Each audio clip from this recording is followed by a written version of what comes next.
सर्वप्रथम वक्ता के रूप में मैं सादर आमंत्रित कर रही हूँ डॉक्टर कपिल तिवारी सर को। आपसे सभी परिचित हैं, फिर भी एक संक्षिप्त परिचय मैं यहाँ देना चाहूंगी। आप मध्य प्रदेश आदिवासी लोक कला अकादमी के पूर्व निदेशक रहे हैं। वर्तमान में भारतीय सांस्कृतिक संबंध परिषद के सदस्य हैं। इंदिरा गांधी राष्ट्रीय कला केंद्र नई दिल्ली के सलाहकार सदस्य हैं। बहुकला केंद्र भारत भवन के न्यासी सदस्य हैं। मध्य प्रदेश शासन संस्कृति विभाग की संस्कृति परिषद के माननीय सदस्य हैं। आपका हार्दिक स्वागत है सर।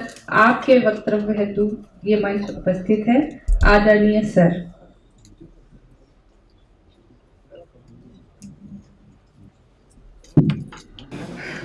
सादर नमन और उनकी अज्ञात अनुमति से वाचिक परंपरा को कुछ निवेदन करता हूं। आदरणीय निर्गुणे जी, आदरणीय परिहार जी और इस सभा में उपस्थित सभी आदरणीय विद्वान अध्येता, ये बहुत ही दिलचस्प विषय है।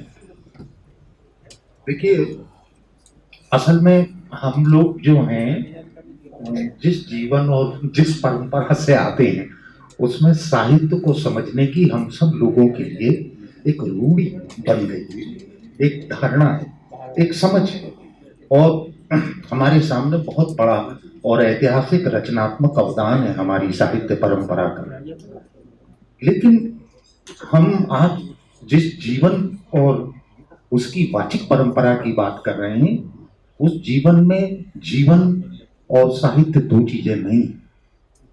इसको बहुत ठीक से समझ लें कि जीवन की रचना जैसा है, जीवन और रचना की तरह नहीं, जिसमें थोड़े से लोग रचनाकार होते हैं। वे काव्य लिख रहे हैं, उपन्यास लिख रहे हैं, कहानियां लिख रहे हैं, नाटक लिख रहे हैं, निबंध लिख रहे हैं, थोड़े से। और एक पाठक समाज है। हम साहित्य के समाज को और साहित्य के संसार को इस तरह से जानते हैं। लेकिन मैं आमंत्रित करता हूं आपको एक और समानांतर भारतीय साहित्य संसार के लिए, जिसमें कोई भी अपने आप को साहित्यकार नहीं कहता, और उस संसार में आपको आमंत्रित करता हूं जिस संसार में साहित्य इस तरह रचा बसा है कि अलग से उसके लिए अलगाना बहुत मुश्किल है। आप स्मरण करें, हमारे मौखिक लोक परंपरा में महिलाओं के द्वारा रचे जो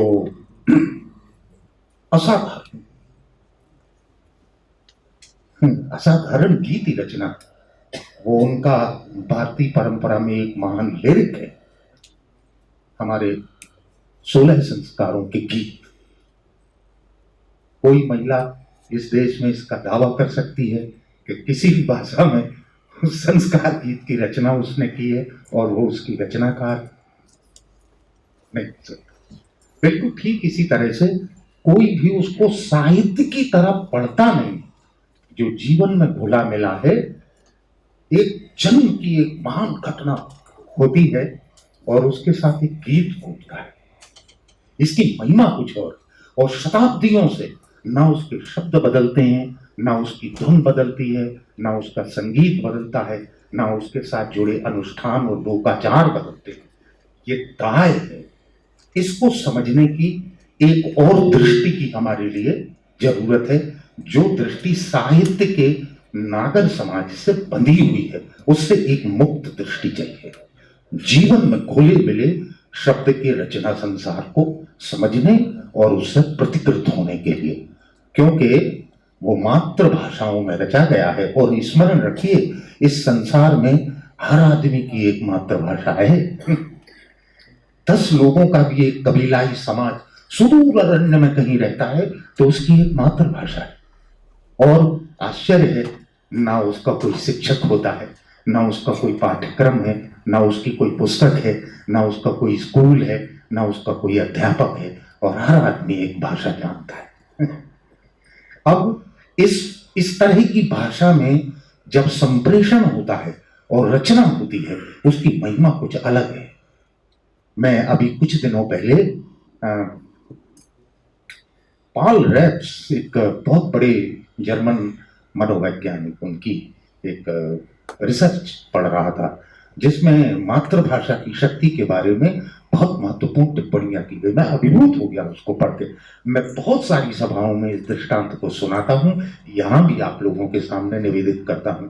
रैप्स कहता है कि अगर कोई आदमी कोमा में चला जाए, निश्चेतना जिसको कहते हैं, चेतनाहीन हो जाए, और सारी दवाएं जो चिकित्सक कर सकते हैं उसको फिर से चेतना में वापस लौटाने की तो वो की जानी, और अगर वो असफल हो जाए, वो आदमी चेतना में फिर वापस नहीं लौट पा रहा है, तो आखिरी उपाय के रूप में एक काम करिए, उसके कान में उसकी मातृभाषा का कोई शब्द लगातार उच्चारण करना शुरू करिए। क्योंकि मातृभाषा का वाक्य जो है वो मानव चेतना में अचेतन तक पहुंच रखता है। इतनी दूर तक भाषा का कोई भी शब्द और वाक्य की कोई भी शक्ति जो है मानव अंतरात्मा में प्रवेश नहीं करती।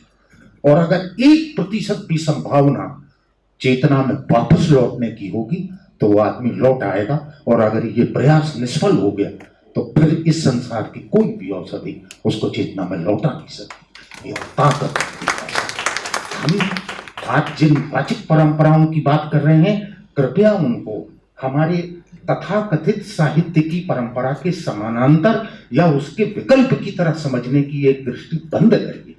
वो बहुत ही गहरा, वो हमारा होना है, अकेली हमारी रचना नहीं, हमारा होना।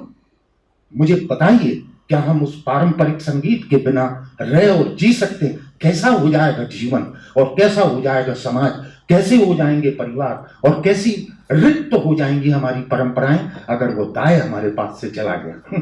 ऐसा नहीं। तो मैं आपसे ये निवेदन कर रहा हूं कि उसको साहित्य की मौखिक परंपरा समझने का अवमूल्यन हम ना करें।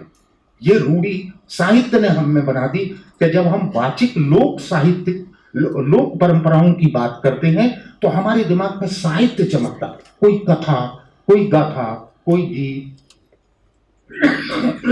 इतना सीमित नहीं है लोक में। वाचिक का विस्तार पहले समझ लें, ये आज के मेरे वक्तव्य का पहला बिंदु। वाचिक का विस्तार लोक में कहां तक है? आप मुझे बताइए, आपने लोक के जितने नाटक देखे होंगे, क्या कभी उनकी कोई स्क्रिप्ट पढ़ी है नाटक की तरह? आपने लोक के जितने शिल्प देखे हैं, आप मुझे बताइए, मिट्टी में, धातु में, लकड़ी में, बांस में, कपड़े के शिल्प में, लोह के शिल्प में, दसों माध्यमों में हमारे देश में हजारों हजार लोगों ने सदियों सदियों से महान शिल्प परंपराओं की रचना की। क्या इनका कोई शास्त्र है? क्या इनका कोई व्याकरण है? वो कैसे एक पीढ़ी से दूसरी पीढ़ी होता हुआ वो हुनरमंदी, वो कौशल हमारे देश में जीवंत रहा? कैसे रहा था? उसको करने की सारी जो हुनरमंदी है वो तो मूलतः वाचिक, जैसे हमारे देश में नाट्य पाठ वाचिक। बहुत थोड़े से नाट्य पाठ टोटल थिएटर की तरह लोक में जो है केवल उनके थोड़े से गुट के लोगों ने छाप दिए। मैं उल्लेख करूं आपसे, राजस्थान में 2 शैलियों में टोटल थिएटर होता है लोक में। एक शैली का नाम है शेखावाटी शैली, एक शैली का नाम है कुचामनी शैली, और दोनों ही शैलियों के ख्याल जो है उनके कुछ पाठ प्रिंटेड। बिल्कुल ठीक इसी तरह उत्तर प्रदेश का पारंपरिक लोकनाट्य नौटंकी जो है उसकी 2 शैलियां। एक शैली को हम सांगीत परक शैली कहते हैं, जो पंडित नथाराम शर्मा गौड़ हाथरस वालों ने जो एक तरह से प्रणेता थे, और उन्होंने उसको श्याम प्रेस हाथरस की तरफ से उसके सारे खेल के गुटके प्रकाशित भी किए थे। दूसरी शैली उसकी जो है वो कानपुर में श्री कृष्ण पहलवान के द्वारा प्रणीत की गई थी, और उल्लेखनीय इसलिए है नौटंकी की वो शैली कि वो इस अर्थ में भारत की पहली शैली थी नौटंकी जिसमें स्त्री का पात्र स्त्री ने ही पूरा किया था। अन्यथा लोकनाट्यों की परंपरा में स्त्री के जो पाठ थे वो पुरुष करते थे। स्त्री वेश ही कहा जाता है उसको। आपको याद है बाल गंधर्व का स्त्री वेश इस देश में कितना चर्चित रहा है, वे कितने असाधारण कलाकार माने जाते थे। ठीक इसी तरह से कुचामणी शैली का जो राजस्थानी ख्याल है, उसमें हुकुमराज खिलाड़ी करके एक बड़े महान कलाकार हुए, और वे जो थे वो स्त्री वेश करते थे। उनके लिए मध्य प्रदेश शासन का तुलसी सम्मान लोक कलाओं का राष्ट्रीय सम्मान प्राप्त हुआ। तो मेरा आपसे निवेदन था कि टोटल थिएटर की 2-4 शैलियों को छोड़कर नाट्य के सारे पाठ भारत में मूलतः वाचिक। अब मैं आता हूं इसके सबसे सूक्ष्म रूप की तरफ, जो आधारभूत है। मुझे आप ये बताएं, ये धर्मेंद्र पारे यहां बैठे हैं, इनसे बहुत बहुत बरस पहले कोरकू और गौंड जनजाति के देवलोक का एक सर्वेक्षण करवा के उसके मोनोग्राफ भी छपे।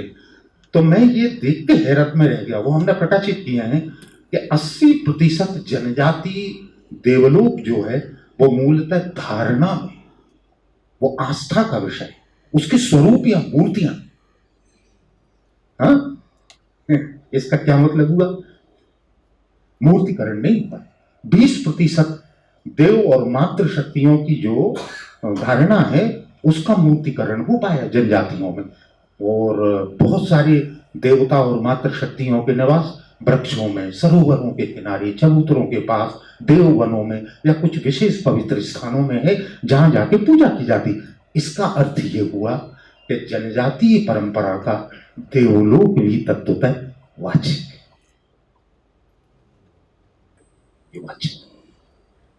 लोक का संगीत, मुझे बताइए इसका कौन सा शास्त्र है? पंडित कुमार गंधर्व कहते थे सारे शास्त्रीय संगीत का आधारभूत केंद्र अगर कुछ है भारत में तो वो मूलतः भारत का लोक संगीत। और आश्चर्य है कि शास्त्र के संगीत का शास्त्र और व्याकरण है, लेकिन जिसको वो मूलाधारी कह रहे हैं शास्त्र के संगीत का, उसका कोई व्याकरण नहीं।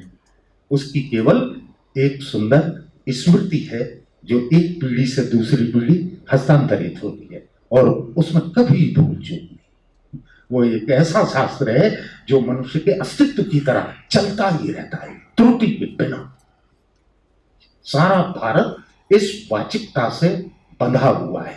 अब मैं आता हूं जो देवलोक से भी आगे की एक चीज है,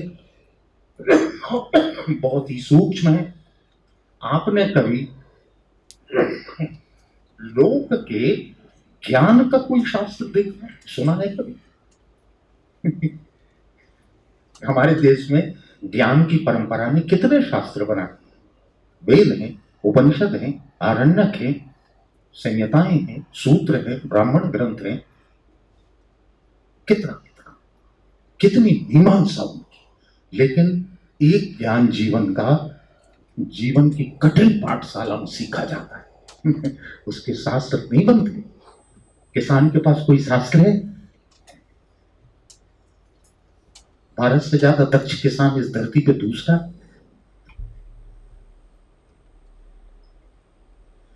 मुझे बताइए जरा कि इस देश में औषधि का ज्ञान परंपरा के पास जो था, क्या उसका कोई शास्त्र है? वो नहीं।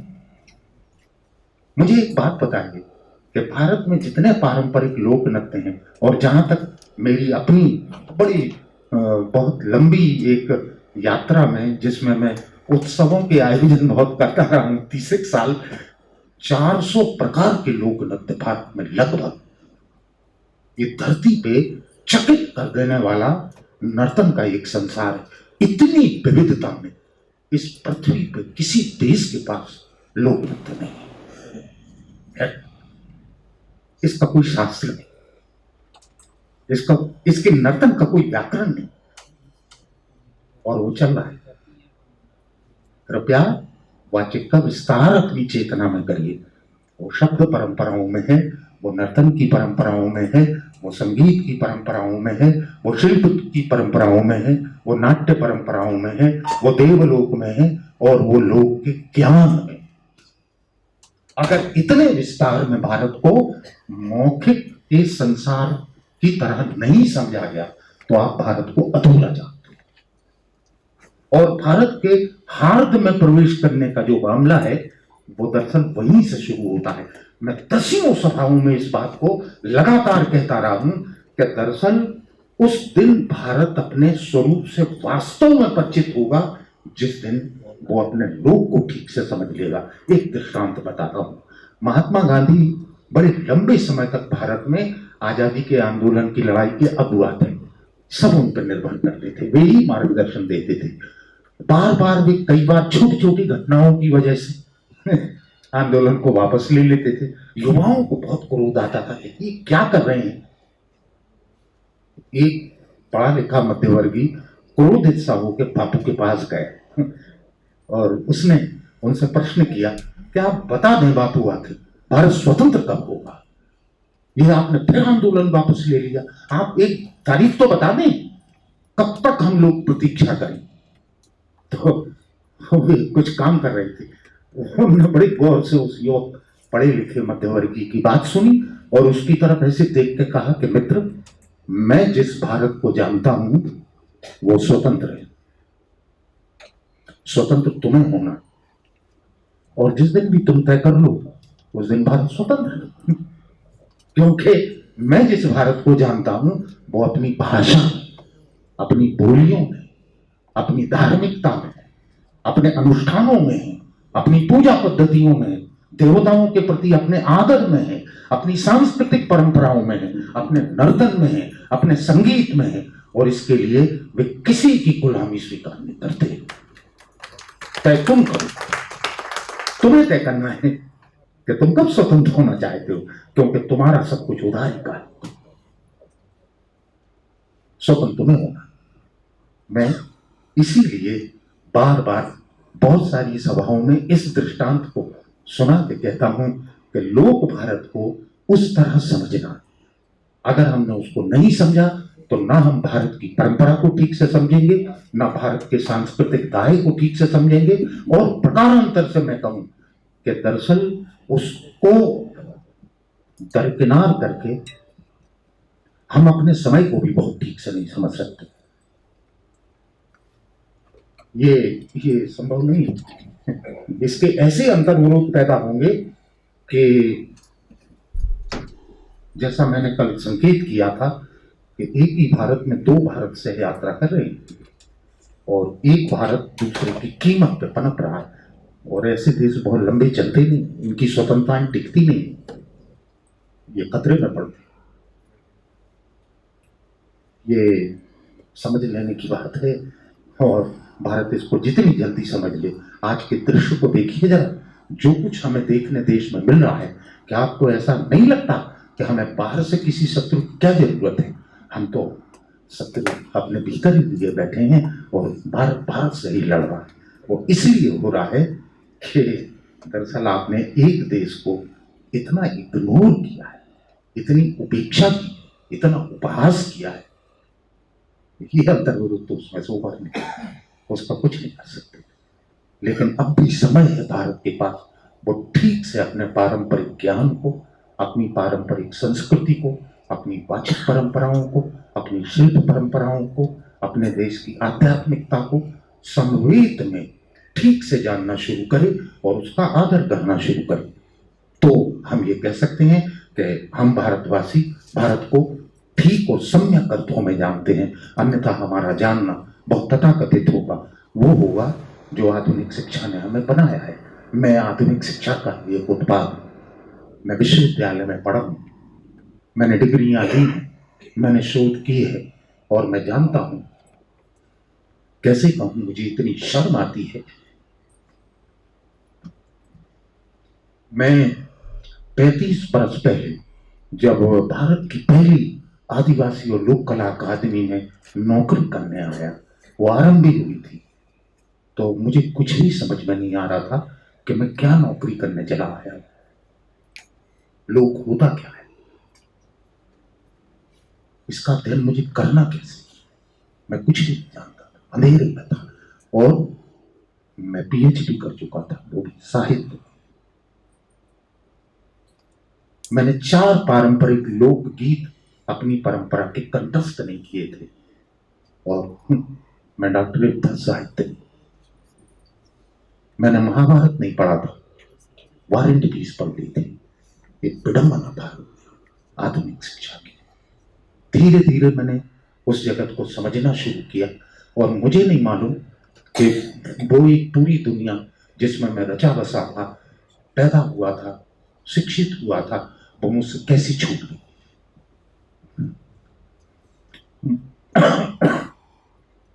मैं आपको बताऊं कि मैं एक और भारत के सामने था, मेरे सामने एक और जीवन था, मेरी समझ के कोई और द्वार खुले थे। और तब मुझे पहली बार ये पता चला था कि कितना सतही आदमी था मैं अपने ही देश के लिए, अपनी ही परंपरा के लिए, अपने ही ज्ञान के लिए। मैं भगवान का कोई आशीर्वाद ही मानता हूं कि संयोगवश या दुर्घटनावश इस क्षेत्र में आके मैंने कुछ जाना। और मैं आपसे इस बात का विनम्रता से दावा कर सकता हूं कि मैं भारत को थोड़ा सा ज्यादा चाहता हूं। जनजाति और लोक परंपराओं, खासतौर से उनकी वाचिक परंपराओं को समझने के लिए दो केंद्र हैं, एक लोक का केंद्र है, एक जनजाति का केंद्र है।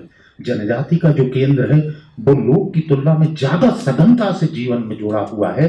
और उसमें शब्द, उसकी जितनी भाषाएं है ना, एक तो उनकी लिपियां नहीं है, और दूसरी बात यह है कि वो बहुत कम शब्दों में जीने वाली भाषाएं हैं, उनकी शब्द रचना बहुत कम है।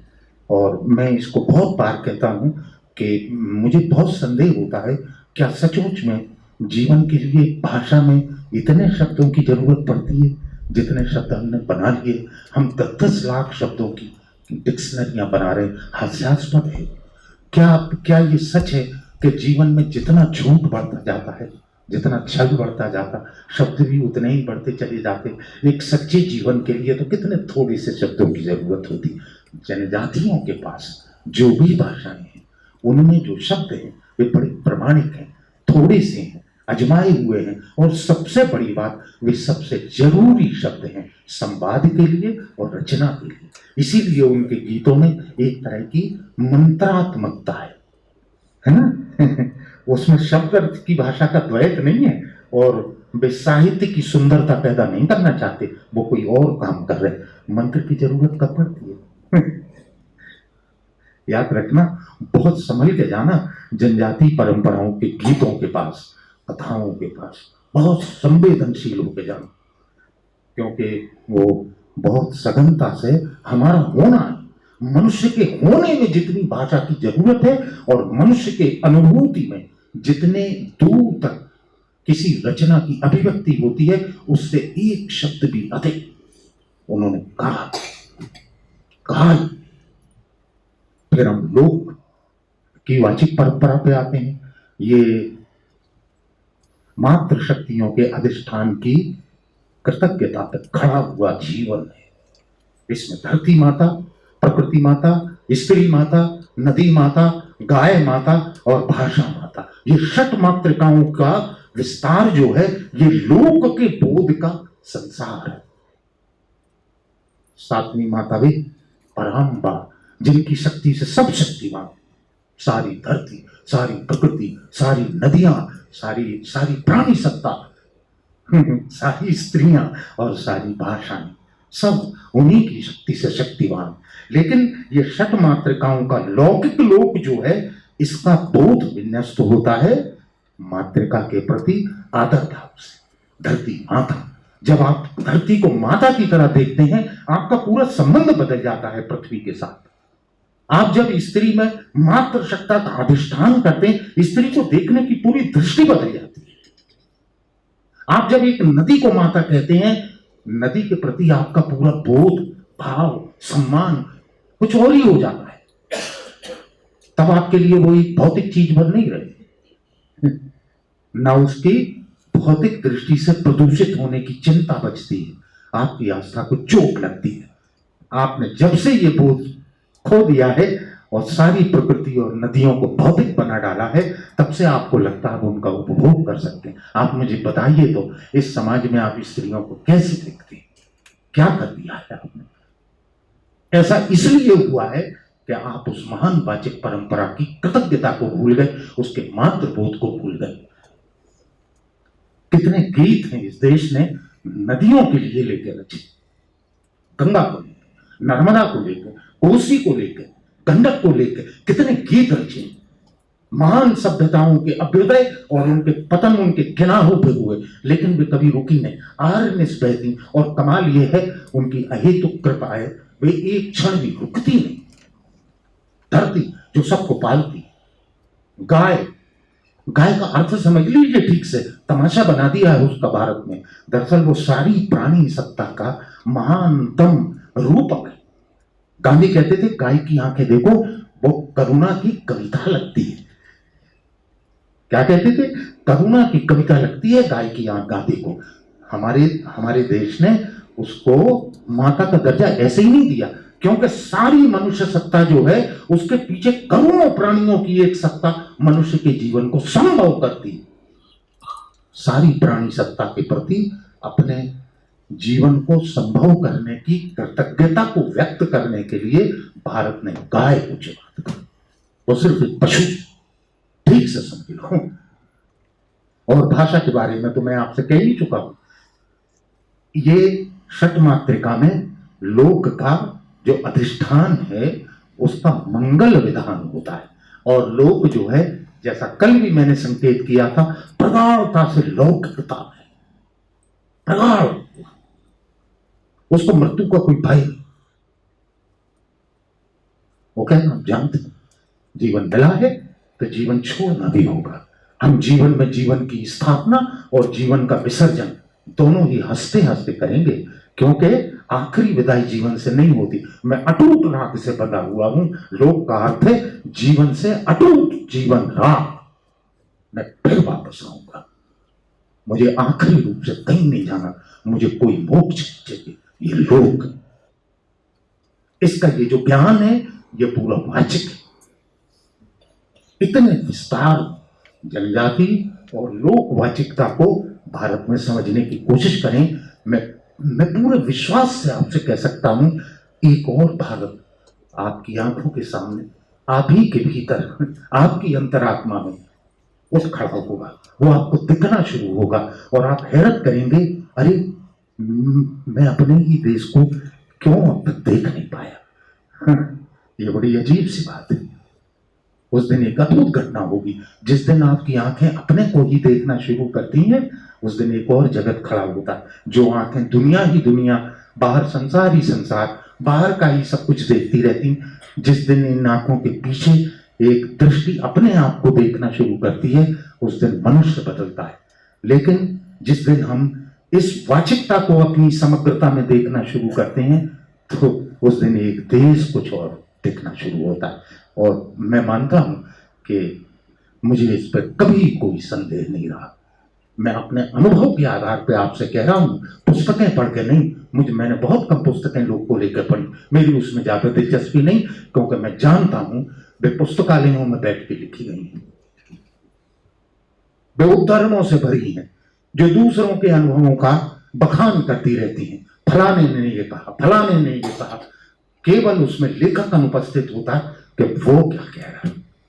और ऐसी अकादमिकता पे मैंने अपने पूरे जीवन में संदेह किया है, मैं उस पर भरोसा नहीं करता। मैं हजारों हजार लोगों को के साथ एक लंबा जीवन मैंने जिया, जो कलाकार थे, जो नाचते थे, जो गाते थे, जो रंग कर्म करते थे, जो चित्र बनाते थे, जो शिल्प बनाते थे, मैं उनके साथ रहा। मैं उनकी आंखें देखता।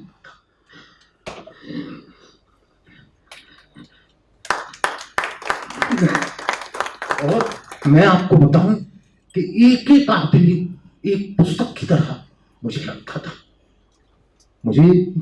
मैंने इतने भले, इतने सच्चे लोग जीवन में देखे ही नहीं। वे भारत की सच्ची पूंजी, झूठे लोग नहीं, जो सब तरफ भारत में फैल रहे हैं। वे झूठ बोलते रहते, वे कुछ नहीं करते, वे उदारी का जीवन जी रहे हैं। मैं सारी तथाकथित विद्वत्ता को संदेह की दृष्टि से देखता हूं कि ये विद्वत्ता कभी तकलीफ नहीं करती, ये पुस्तकालयों को छोड़ना नहीं चाहती, ये कभी क्षेत्र में जाके किसी आदमी के कंधे पे प्रेम से हाथ रख के उससे बात नहीं करती।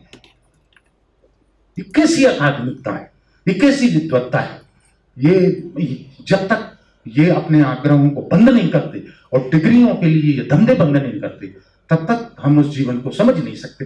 वो जीवन केवल किसी डिग्री के लिए नहीं, हम केवल प्रेम के लिए। मैं अपने देश से प्यार करता हूं, मैं अपने लोगों से प्यार करता हूं। हम जब इसके लिए कुछ करना शुरू करेंगे तब एक और भारत हमारी आंखों के आगे होगा, हम उसको देखेंगे अपनी आंखों से। हम अपने देश को ही फिर दूसरी तरह से देखना शुरू करेंगे। तब छोटी छोटी चीजें आलोचना का विषय नहीं बनेंगी और हम हर चीज के लिए सरकारों को जवाबदेह नहीं मानेंगे। सबसे पहली जवाबदारी उस दिन ये जान के अगर होगी तो ये कि अगर कुछ ऐसा हो रहा है देश में जो अप्रिय है तो मैं खुद को देखूंगा, इसके लिए कहीं मैं जवाबदार हूं। धन्यवाद।